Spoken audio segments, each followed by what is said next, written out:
Israelite slaves. Exodus 21. These are the laws that you must put in front of the Israelites. If you buy an Israelite slave, he must work for you for 6 years. But in the 7th year, he is a free man. He can leave you. He does not have to pay you any money. If he came to you alone, he is free to leave alone. If he came with a wife, she can leave with him. But if his master gives him a wife, she is her master's slave. And if she has children, they are also her master's slaves. Only the husband can leave the master.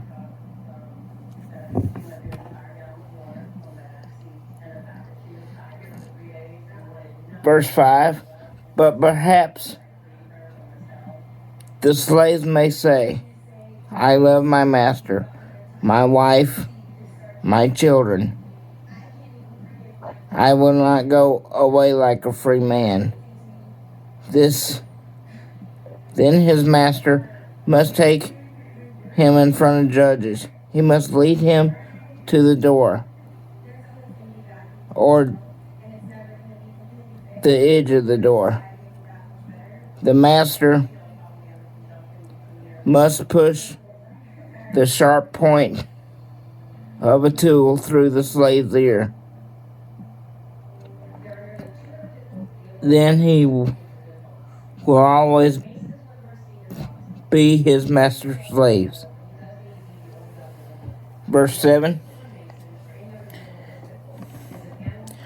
Perhaps a man may sell his daughter as a slave.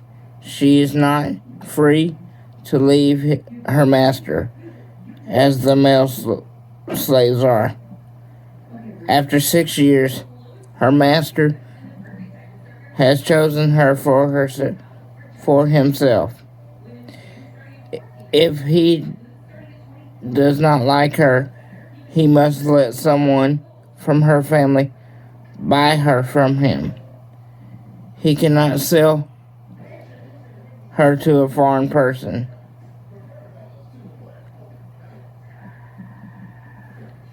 He has not done what he promised her. If the man chooses the girl to be his son's wife, she must become like his daughter.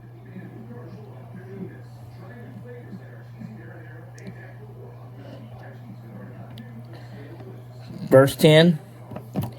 If the man marries another woman, he must not forget the first woman.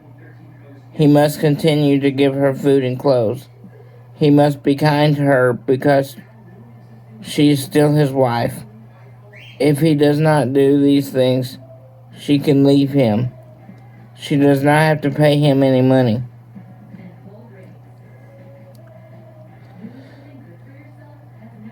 Perhaps a person will hit another person and kill him. This is murder. The person who does this must die. But perhaps he did not want to do it, but God let it happen. Then the man must run away to a place I will show him. But a man may decide to kill another man. Then you must take him away from the table, and you must kill him.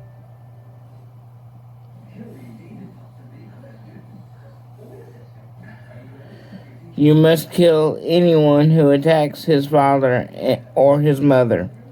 You must kill anyone who catches another person. Then he might sell the person or keep him as a slave. You must kill anyone who does that.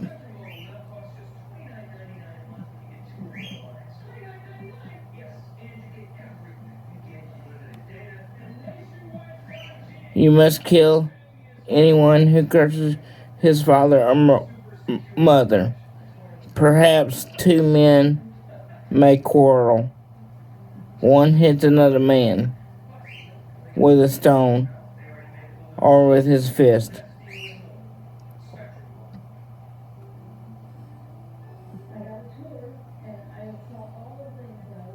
The second man does not die, but he has to stay in bed. Then he gets up and walks about outside with his stick. Then nobody will judge the first man, but he must pay the man whom he hurt. The man cannot work until he is completely well again. Let's see.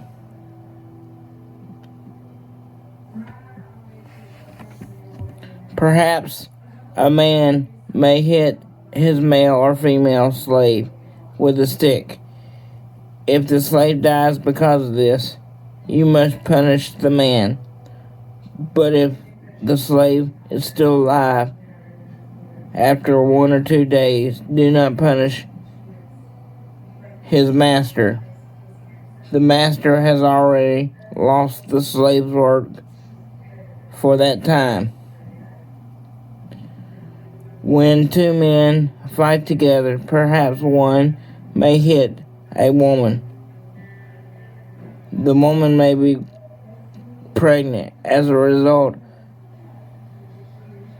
of the fight. She may give birth to her child before the right time. If the man has not hurt the child, he must pay money to her husband. He must pay the amount of money that the husband asks. A judge must agree that the amount is fair.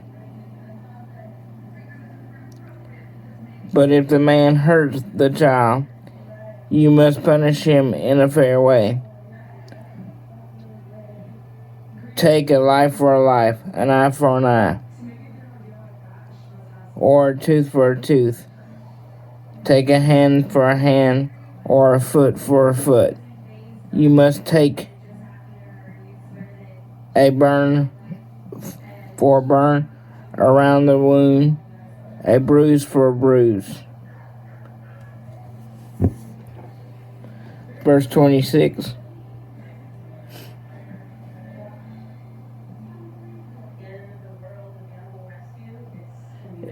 If a man hits the eye of a man or a female slave, he may destroy it. Then he must let the slave go away free because he destroyed their eye. Or a man may knock out a tooth of a male or female slave. Then he must let the slave go free because of the tooth. Verse 28.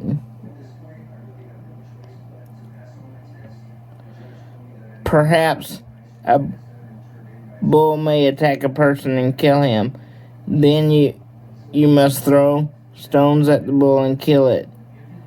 You must not eat the meat from the bull, but do not punish the master of the bull unless that bull attacked and killed people before. Perhaps someone told his master about this, and the man did not listen. he has not kept the bull in a safe place, and the animals killed a person, then you must kill the animal, but you also must kill the master. But if the dead person's family demands money, the man can give money instead of his life.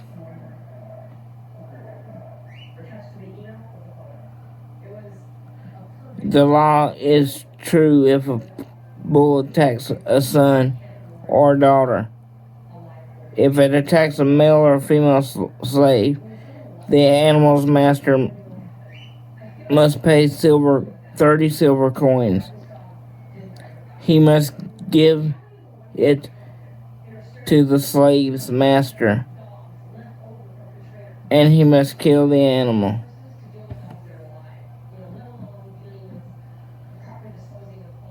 If a man finds a hole, he must cover it. If he digs a hole, he must cover it. If he does not do this, a cow or a donkey may fall into it. Then the man who dug the hole must pay for the loss of the animal. He must pay money to the animal's master, but he can keep the dead animal for himself. If a man attacks another bull, it must die. Then they must sell the animal that is alive. Each man can have half of the money and half of the dead animal. But perhaps the bull has attacked another animal before. Someone has told the animal master about this, but he did not listen. He does not keep the animal safe in a safe place. So he must pay the other man for the loss of his animal, but he can keep the dead animal for himself. Thank you for listening to this chapter. God bless.